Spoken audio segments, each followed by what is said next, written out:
الرحمن الرحیم وَتَحْسَبُهُمْ أَيْقَاظًا وَهُمْ رُقُودٌ وَنُقَلِّبُهُمْ ذَاتَ الْيَمِينِ وَذَاتَ الشِّمَالِ وَقَلْبُهُمْ بَاسِطٌ ذِرَاعَيْهِ بِالْوَصِيدِ صدق اللہ مولانا العظیم ببرکت ان اللہ وملائکتہ یصلون علی النبی یا ایہا الذین آمنوا صلوا علیہ وسلموا تسلیما اللہم صلی علی سیدنا و مولانا محمد وعلی آل و اصحاب سیدنا و مولانا محمد معدن الجود والکرم وعلیہ و اصحابہ وبارک وسلم صلاۃ و سلام علیک یا سیدی یا رسول اللہ وعلی آلک و اصحابک یا حبیب اللہ صلی اللہ علیہ وسلم۔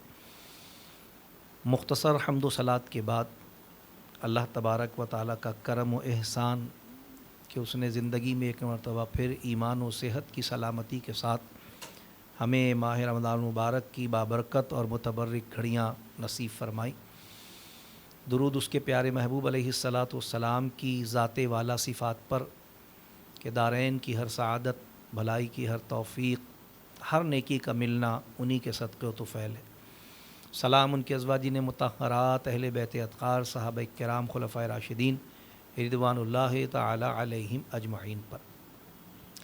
حصول برکت کے لیے قرآن کریم سے سورہ کہف شریف کی آیت نمبر 18 کے تلاوت کرنے کا شرف حاصل کیا گیا۔ گزشتہ دو نشستوں میں اسی سورہ کہف شریف کی ابتدائی 17 آیات مبارکہ کی تلاوت، ترجمہ اور تفسیر کے ضمن میں کچھ ضروری گزارشات آپ حضرات کے گوش گزار کروائی جا چکی ہیں، جس کے تحت ہمیں حضور سید عالم صلی اللہ تعالیٰ علیہ وسلم کی زبان حق ترجمان سے آیات قرآنیہ کی صورت میں حضرت عیسیٰ علیہ السلام کے دنیا سے تشریف لے جانے کے بعد بنی اسرائیل کے ان خوش نصیب نوجوانوں کے حفاظت ایمان سے متعلق واقعی کی تفصیلات کا علم ہوا کہ جنہوں نے اپنے ایمان کی حفاظت کی خاطر غار میں پناہ لی، اور اللہ تبارک و تعالی نے نہ صرف یہ کہ ان کے ایمان کی حفاظت فرمائی، بلکہ ان کے ذریعے 300 برس کے بعد دوسرے لوگوں کے ایمان اور عقیدے کی بھی حفاظت اور درستگی عقائد کا ان کے ذریعے اسباب و سامان فرمایا۔ سلسلے میں رب کائنات نے ان کی اس کیفیت کا تذکرہ فرمایا کہ جس میں لوگ یہ تصور کر رہے ہیں کہ شاید وہ مر گئے، ختم ہو گئے۔ رب کائنات نے ارشاد فرمایا وَتَحْسَبُهُمْ أَيْقَاظًا وَهُمْ رُقُودٌ۔ رب کائنات فرماتا ہے اور تم انہیں جاگتا ہی سمجھو اور وہ سوتے ہیں۔ دیکھیے اللہ تبارک و تعالی بڑی صراحت کے ساتھ یہاں ارشاد فرما رہا ہے کہ تم انہیں جاگتا ہی سمجھو اور وہ سوتے ہیں، یعنی ان کی آنکھیں کھلی ہیں جس سے دیکھنے والا انہیں بیدار سمجھے۔ اگر وہ حضرات فوت ہو چکے ہوتے تو انہیں رقود نہ فرمایا جاتا، جس کا معنی ہے سوتے ہوئے فرد، سونے والے لوگ۔ تو رب کائنات فرما رہا ہے اور تم انہیں جاگتا سمجھو اور وہ سوتے ہیں۔ اور حدیث پاک میں فرمایا گیا کہ کیونکہ یہ وہ خوش نصیب افراد ہیں، حضرت عبداللہ ابن عباس رضی اللہ عنہ ارشاد فرماتے ہیں کہ جو نہ صرف یہ کہ اپنی اس مقام پر، اس غار میں اللہ تبارک و تعالی کی قدرت کے اظہار کے تحت آرام فرمائے سو رہے ہیں، بلکہ اللہ تبارک و تعالی انہیں کروٹ دلانے کا بھی اہتمام فرماتا ہے۔ رب کائنات فرماتا ہے وَنُقَلِّبُهُمْ ذات الیمینی و ذات الشمال، اور ہم ان کی دہنی اور بائیں کروٹ بدلتے ہیں۔ مرا ہوا آدمی کروٹیں نہیں بدلتا۔ میں نے پہلے بھی آپ سے عرض کیا تھا کہ اس وقت سوشل میڈیا پر، یوٹیوب پر 2 مقامات دکھائے جاتے ہیں اصحاب کہف کے غار کے طور پر، اور دونوں میں ہڈیاں بکھری ہوئی دکھائی جاتی ہیں۔ ہمارا اہل سنت کا عقیدہ یہ ہے کہ یہ دونوں فیک ہیں، غلط ہیں، اس لیے کہ ہمارا ایمان قرآن پر ہے، اور رب کائنات فرما رہا ہے وَنُقَلِّبُهُمْ ذات الیمینی و ذات الشمال، اور ہم ان کی دہنی اور بہنی کروٹ دلاتے ہیں، بدلتے ہیں۔ ظاہر ہے کہ انتقال شدہ افراد، مرے ہوئے شخص کو کروٹیں نہیں دلوائی جاتیں۔ اللہ تبارک و تعالیٰ کا یہ ارشاد فرمانا اور اس بات کو واضح فرمانا، یہ دلیل ہے اس بات کی کہ وہ حقیقتاً سو ہی رہے ہیں۔ اللہ کی قدرت ہے، اگرچہ ظاہری اعتبار سے دیکھا جائے تو ہم کہتے ہیں سویا مرا برابر ہوتا ہے، لیکن بہرحال سوئے مرے میں یہ فرق ہوتا ہے کہ سویا ہوا کروٹ لیتا ہے، مرا ہوا کروٹ نہیں لیتا۔ اور اللہ تبارک تعالیٰ واضح طور پر قرآن کریم میں ارشاد فرما رہا ہے کہ ہم ان کی دہنی اور بائیں کروٹ بدلتے ہیں۔ تو جب اللہ تبارک و تعالیٰ ان کے دائیں اور بائیں کروٹ بدلنے کا تذکرہ فرما رہا ہے، جیسا کہ احادیث مبارکہ میں مذکور ہے کہ سال میں 2 دفعہ ان کی کروٹ بدلی جاتی ہے۔ عاشورہ کے دن اللہ تبارک تعالیٰ یہ اہتمام فرماتا ہے کہ ان کی کروٹ کو تبدیل کیا جاتا ہے۔ حضرت ابو ہریرہ رضی اللہ تعالیٰ عنہ کا قول ہے، اور دوسرا سیدنا عبداللہ ابن عباس رضی اللہ تعالیٰ عنہ کا فرمان ہے۔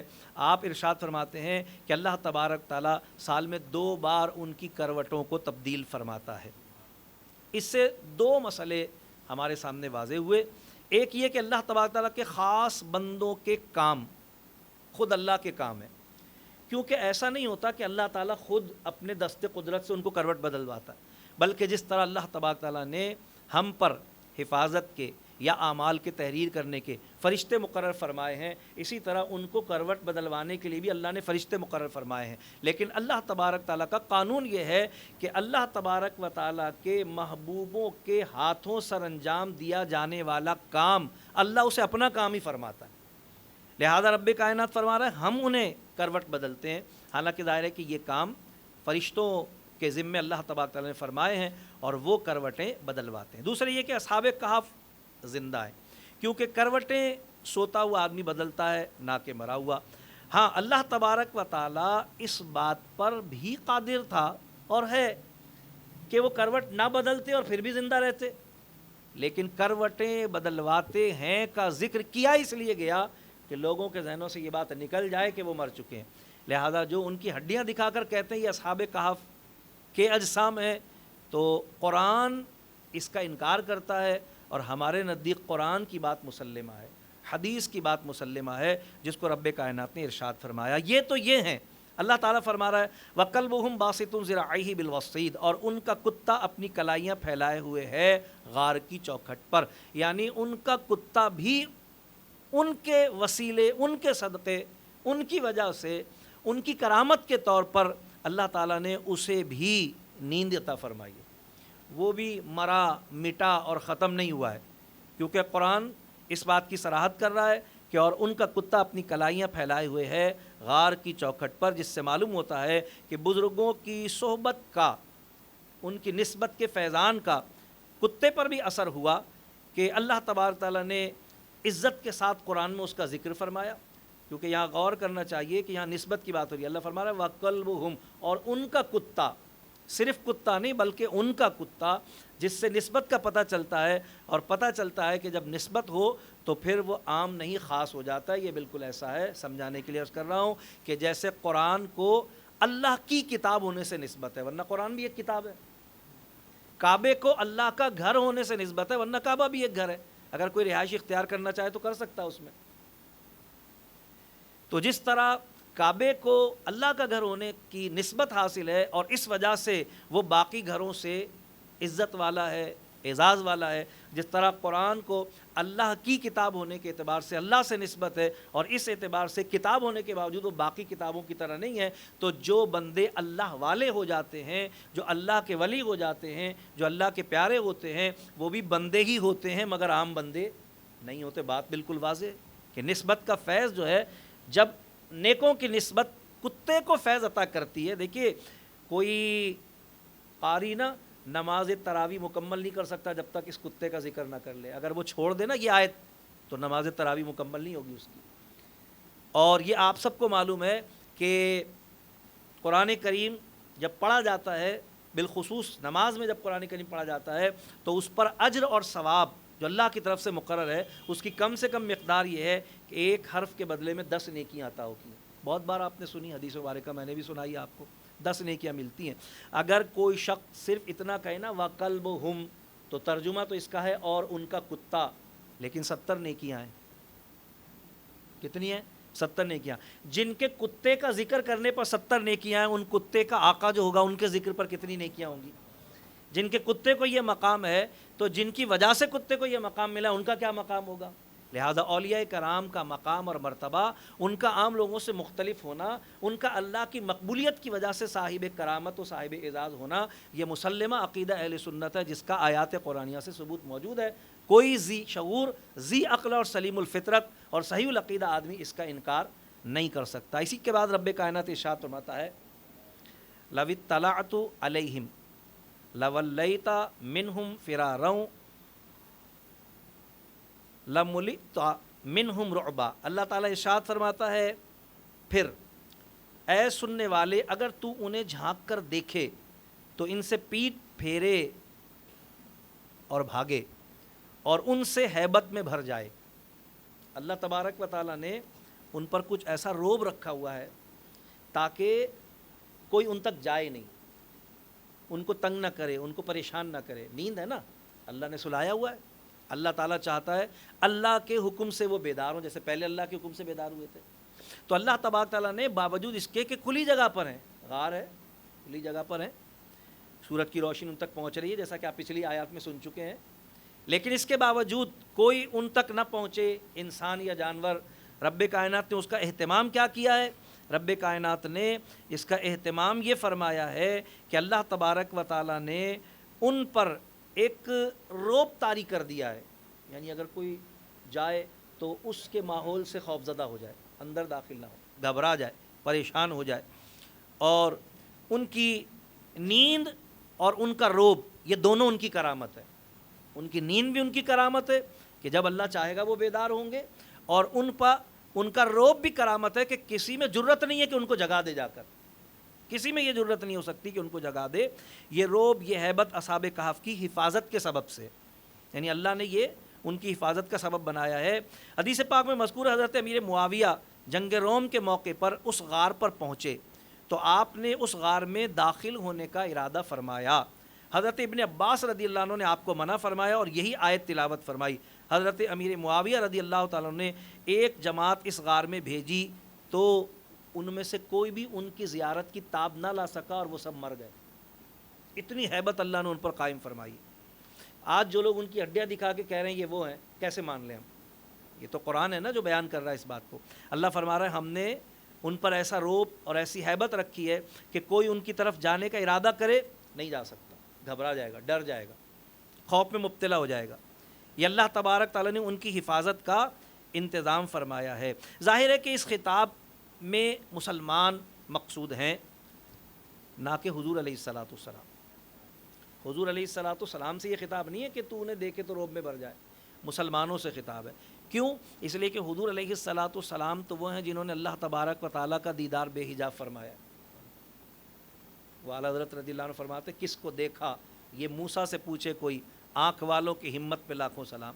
حضور علیہ الصلاۃ والسلام نے تو وہ جلوہ دیکھا ہے کہ جو رب نے ہزارویں حصے کی تجلی پہاڑ پر کی تھی تو موسیٰ علیہ السلام اس پہاڑ کا دیکھنا برداشت نہیں کر سکے، تو حضور علیہ السلام نے تو وہ جلوہ دیکھا۔ یہاں جو مراد ہے وہ عام انسان ہیں، عام لوگ ہیں کہ اگر کوئی ان کو دیکھنا چاہے، ان تک جانا چاہے تو اللہ نے ان کی حفاظت کا یہ سامان فرمایا ہے کہ کوئی ان تک نہیں پہنچ سکتا۔ پھر رب کائنات ارشاد فرماتا ہے وَكَذَلِكَ بَعَثْنَاهُمْ لیتساءلوا بینہم، اور یوں ہی ہم نے ان کو جگایا کہ آپس میں ایک دوسرے سے احوال پوچھیں۔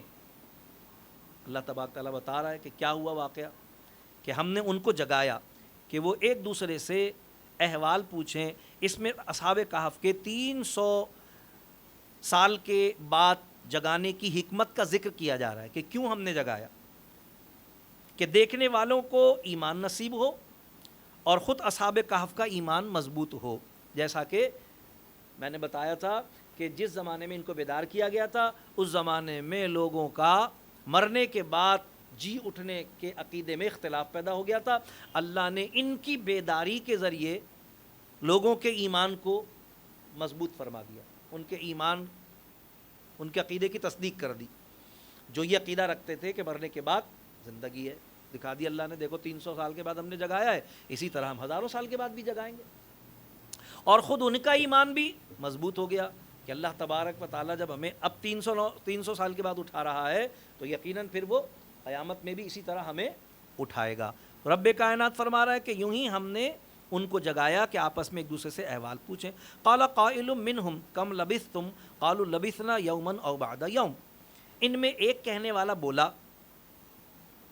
ان کے بارے میں حضرت عبداللہ ابن عباس فرماتے ہیں کہ ان کا نام مقسل مینا تھا اور یہ ان سب میں بڑے تھے، یعنی عمر کے اعتبار سے۔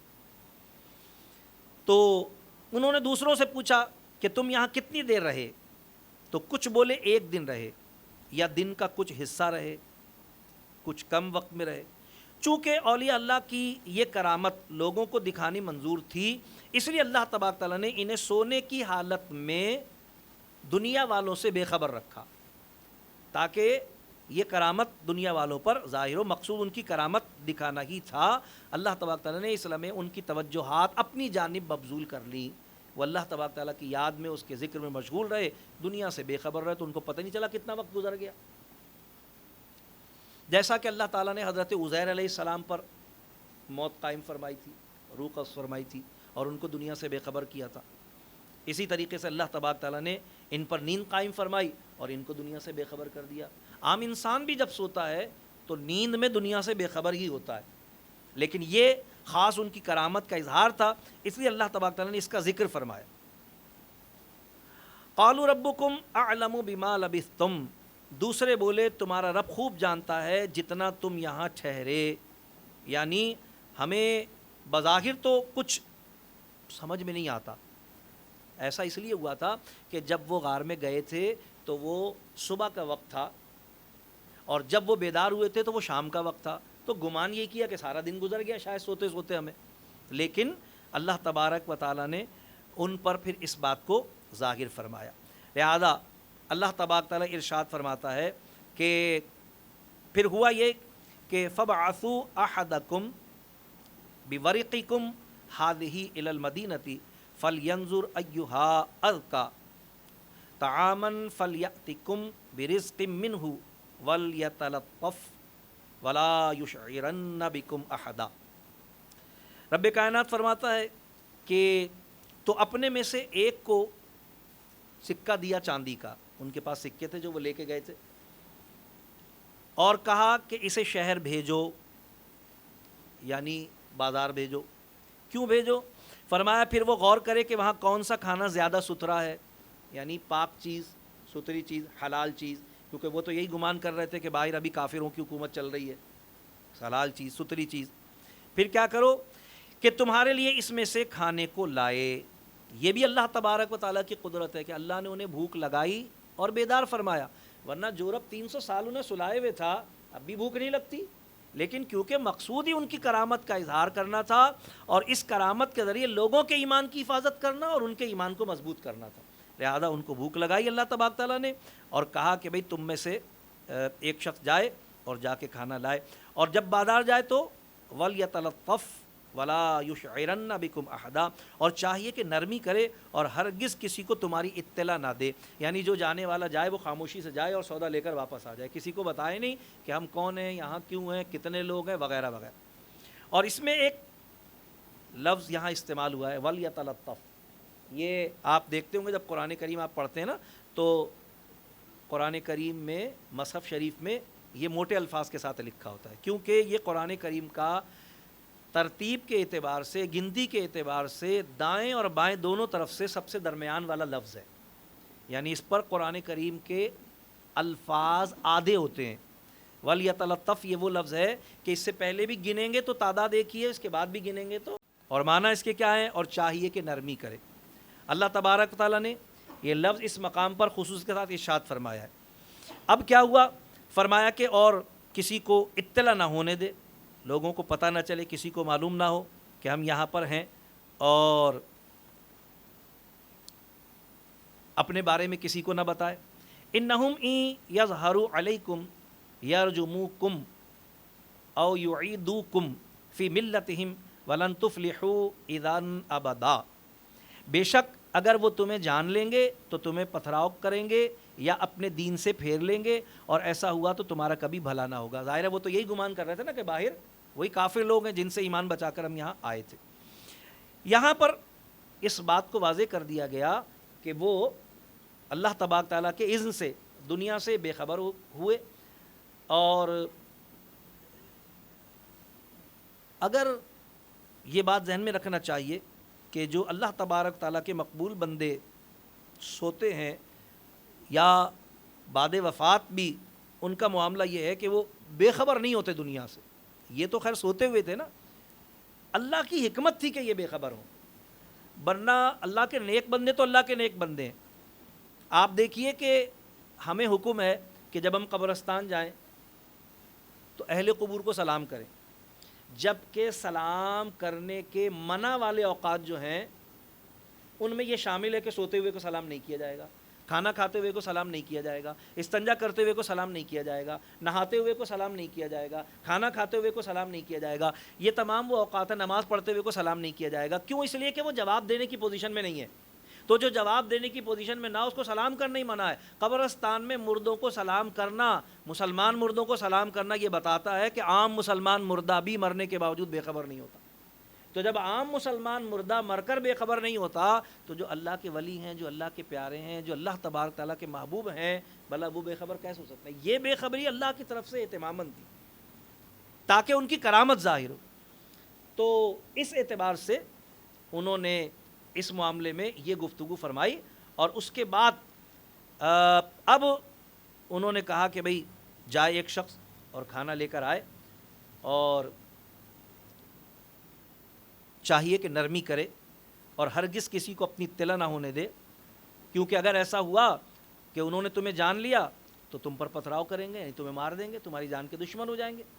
لہٰذا یہ صورتحال سامنے آئی کہ انہوں نے ایسا ہی معاملہ کیا۔ انہیں تھوڑی بھوک اس لیے لگائی گئی کہ اس کے ذریعے ان کی کرامت ظاہر ہو اور لوگ کرامات اولیاء اللہ پر ایمان لائیں، ورنہ جیسا میں نے عرض کیا کہ جو رب اتنا عرصے انہیں بغیر کھلائے سلا سکتا ہے وہ اب بھی بھوک روکنے پر قادر۔ اس سے معلوم ہوا کہ عیسیٰ علیہ السلام کا آسمان پر بغیر غذا کے زندہ رہنا کچھ مشکل نہیں۔ اللہ تعالیٰ نے تو زمین پہ ان کو زندہ رکھا 300 برس تک، تو اگر عیسیٰ علیہ السلام آسمانوں میں زندہ ہے، جیسا کہ منکرین حیات عیسیٰ قادیانی بھی اس میں شامل ہیں، جو کہ عیسیٰ علیہ السلام کی موت کے قائل ہیں، کشمیر میں ان کی قبر بتاتے ہیں، تو وہ کہتے ہیں بھئی آسمان پہ تو زندہ رہ ہی نہیں سکتا کوئی، اس لیے کہ کھائے پیے بغیر۔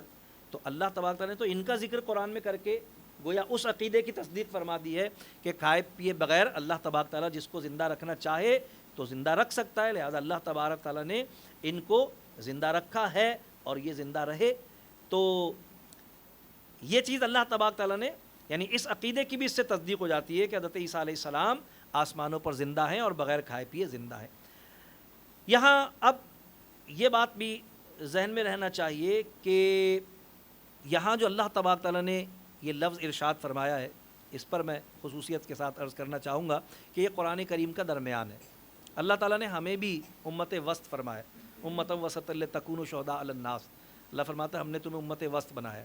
امت وسط کے معنی بیچ والی امت نہیں، بلکہ امت وسط کے معنی ہے شان والی امت، کیونکہ ہر چیز کا درمیان شان والا ہوتا ہے، اور جو درمیان میں ہوتا ہے وہی شان والا ہوتا ہے۔ جیسا کہ کوئی محفل سجتی ہے نا تو اس میں مہمان خصوصی کو درمیان میں بٹھایا جاتا ہے، بارات آتی ہے نا تو اس میں دولہا کو درمیان میں بٹھایا جاتا ہے، کوئی عمارت بنتی ہے تو اس میں گنبد درمیان میں بنایا جاتا ہے، وغیرہ وغیرہ، مسجد کی محراب درمیان میں ہوتی ہے اور اسی کو سجایا جاتا ہے، وغیرہ وغیرہ۔ آپ دیکھیں گھر میں بہت ساری لائٹیں لگی ہوتی ہیں، جو سب سے قیمتی فانوس ہوتا ہے وہ سب سے درمیان میں لگایا جاتا ہے، تو درمیان سے مراد ہے قیمتی۔ یہ لفظ بھی سب سے قیمتی ہے امت وسط کے لیے، کلام ہدایت کے وسط کا یہ لفظ جو ہے نا، یہ سب سے قیمتی ہے، یہ مسلمانوں کی سیرت کی بنیاد ہے، اور روزے کی تعلیم اس لفظ کے ساتھ وابستہ ہے۔ کیا ہے لفظ؟ یہ لفظ ہے وَلْيَتَلَطَّفْ، جس کے معنی ہے چاہیے کہ نرمی کرے۔ مفتی احمد یحییٰ خان نعیمی رحمۃ اللہ کے تعالیٰ علیہ اس لفظ کے ضمن میں ارشاد فرماتے ہیں کہ جس طرح لوہا نرم ہوتا ہے تو اوزار بن کر لوگوں کے لیے کارآمد ہوتا ہے، جس طرح سونا نرم ہوتا ہے تو زیور بن کر لوگوں کے لیے کارآمد ہوتا ہے، جس طرح مٹی نرم ہوتی ہے تو فصل اگا کر لوگوں کے لیے کارآمد ہوتی ہے، اسی طرح انسان کی زبان بھی نرم ہونا چاہیے، اس کا دل بھی نرم ہونا چاہیے، اس کا کردار بھی نرم ہونا چاہیے۔ جس قدر اس میں نرمی ہوگی اسی قدر وہ اللہ تبارک تعالیٰ کا پیارا اور محبوب بندہ بنے گا۔ روزہ فطری طور پر انسان میں نرمی پیدا کرنے کا جذبہ بیدار کرتا ہے، دل کو نرم کرتا ہے، طبیعت کو نرم کرتا ہے، مزاج کو نرم کرتا ہے۔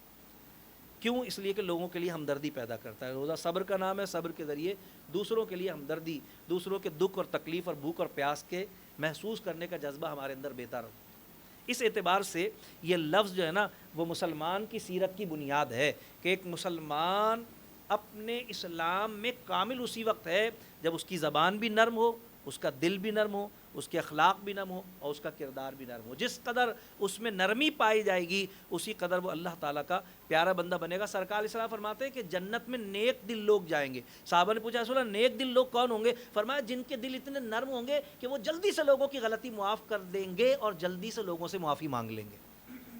جنت میں نرم دل لوگ جائیں گے۔ نرم دل لوگ کون ہوتے ہیں؟ فرمایا سرکار نے کہ جو جلدی سے لوگوں کو معاف کر دیتے ہیں اور جلدی سے لوگوں سے معافی مانگ لیتے ہیں۔ پتہ چلا کہ مسلمان کا نرم دل ہونا یہ اس کے ایمان کا کمال ہے۔ اللہ تعالیٰ کی بارگاہ میں دعا ہے اللہ تعالیٰ ان آیات مبارکہ کے صدقے، قرآن کریم کے اس لفظ وَلْيَتَلَطَّفْ کے صدقے ہمارے دلوں کو نرمی عطا فرمائے، ہمارے مزاج کو نرمی عطا فرمائے، ہمارے کردار میں نرمی عطا فرمائے، ہماری زبان میں نرمی عطا فرمائے۔ روزے کا وہ حقیقی فیض جو اللہ تبارک تعالیٰ نے ہمارے اخلاق و کردار میں نرمی کے لیے ہی مقرر فرمایا ہے، اللہ تعالیٰ اس کی حقیقت سے ہم سب کو آشنا اور ہمکنار فرمائے۔ اللہ تعالیٰ تعلیمات قرآنیہ اور سنت نبویہ علی صاحب الصلاۃ والسلام کے ان مطابق و موافق ہمیں اپنی عملی زندگی کے بسر کرنے کی توفیق رفیق عطا فرمائے۔ وآخر دعوانا ان الحمد للہ رب العالمین۔